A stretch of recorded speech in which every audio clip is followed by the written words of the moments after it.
Moving on to this story now, a new wave of bank scams is hitting South Africa, targeted at consumers and small businesses.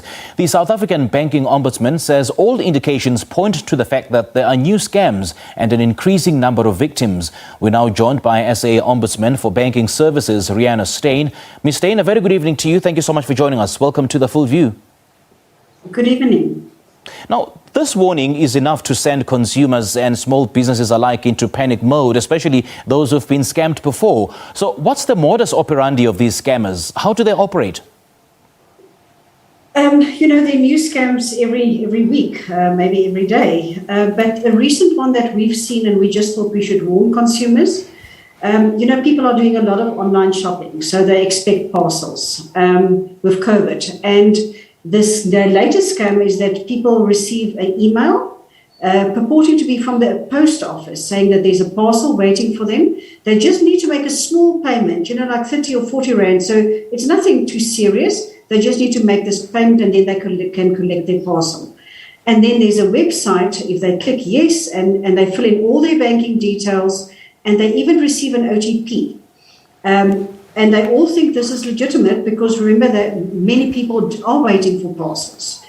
But it's a fake site, it's a scam. But they should see it on the OTP because the message there is clearly it's for something else and it's a huge amount, but people don't read.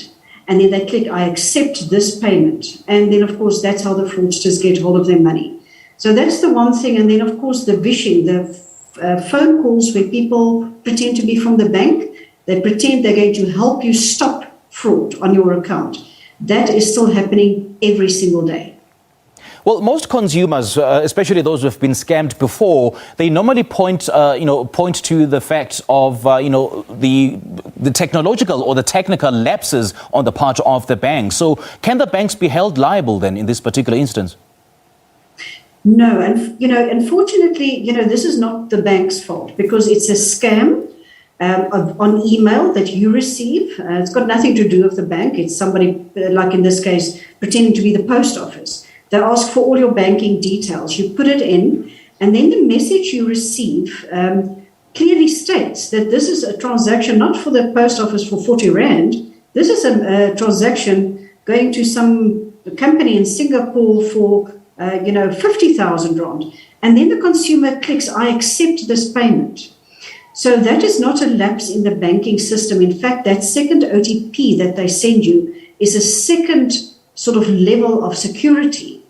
But unfortunately, if the consumer doesn't read properly and they say they accept it, that loss is a result of fraud, of you falling victim to fraud.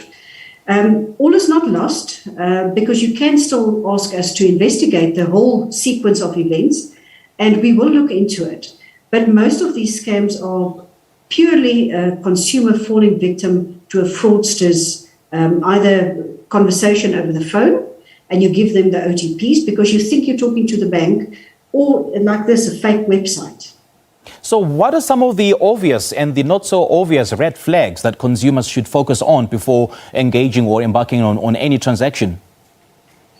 Well, before you make any payment, you must make sure you're on a legitimate website. So you must do everything you can to ensure that this site that you are on is a legitimate site before you put in anything. So obviously, if it just arrives out of the blue on your email and it asks for banking details, you should ask questions. Then that second level of security, whether that the bank has sort of instituted, where it sends you the message either with an OTP or you must press accept. Read it very carefully.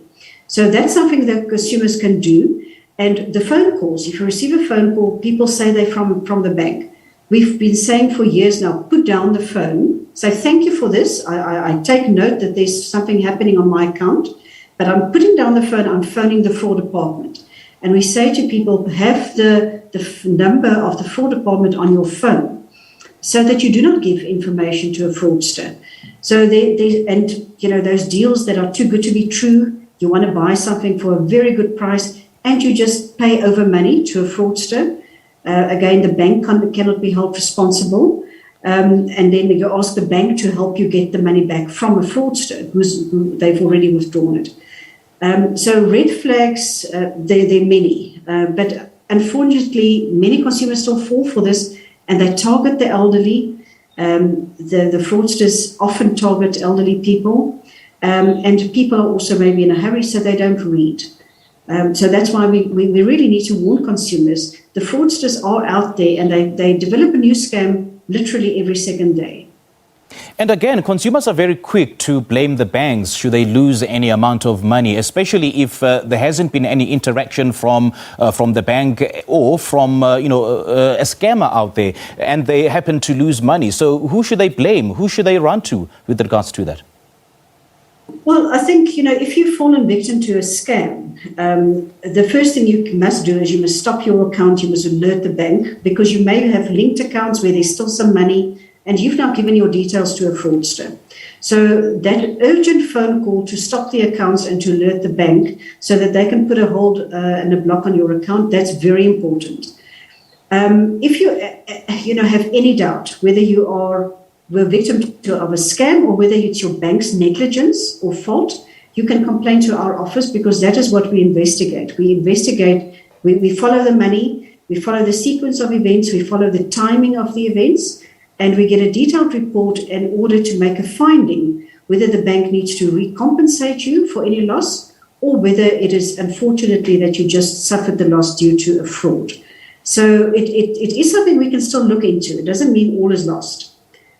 So do tell the bank, stop the accounts, and if you have any doubt of what's happening here, complain so that we can investigate everything that happened. All right, Ms. Reana Steyn, great chatting to you. Thank you so much for joining us. Thank you. All right, that was Reana Steyn. She is a South African the Ombudsman for Banking Services. A new wave of the bank scams has now hit South African consumers and as well as small businesses.